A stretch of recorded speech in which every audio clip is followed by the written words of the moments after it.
Guess what happens when you write up your best employee after he came in to help on his day off? My buddy Steve had worked at this small business for over a decade. 10 solid years of showing up early, staying late, pulling his weight, and then some. He wasn't flashy or loud, just dependable. The kind of employee who quietly trained new hires, solved department issues before they became problems, and volunteered when no one else would. The guy you could count on in the chaos. The one every workplace wishes they had 10 of. Steve didn't just do his job, he made things work. And for a long time, management seemed to recognize that. But in the last year or so, the tone of the workplace had shifted. New faces in leadership, less appreciation, more micromanagement. The culture soured. It was no longer about collaboration or respect. It became about control. And while Steve wasn't the type to kick up dust, he definitely noticed. Still, Steve kept doing what he did best. Even on his days off, he'd often swing by for a couple of hours to get ahead on paperwork or help organize backlogged files. It wasn't required, and he wasn't on the clock, but he understood how those small actions made life easier for the rest of his department. Management knew he did this, and had never once objected. Then came the holiday season. You know the drill. Orders piling up, everyone stretched thin, long hours, short tempers. Steve put in a 60-hour week without a word of complaint.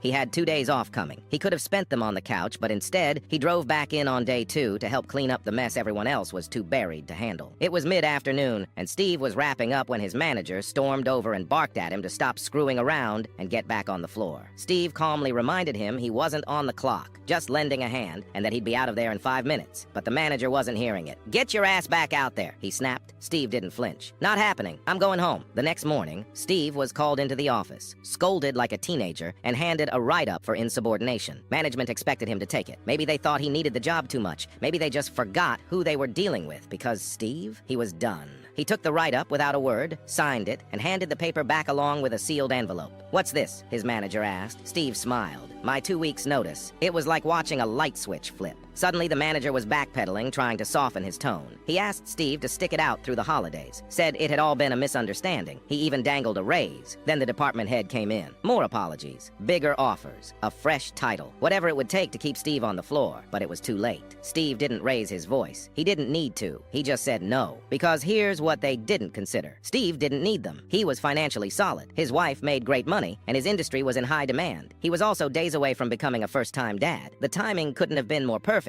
Instead of grinding through another miserable holiday season, Steve got to relax. No night shifts, no last-minute calls, no drama. Just time with his wife, time to prep for fatherhood, and time to breathe. The company, meanwhile, scrambled to fill the crater Steve left behind. It would take at least 2, maybe 3 people to do what Steve had handled on his own. Good luck training them before the rush hit.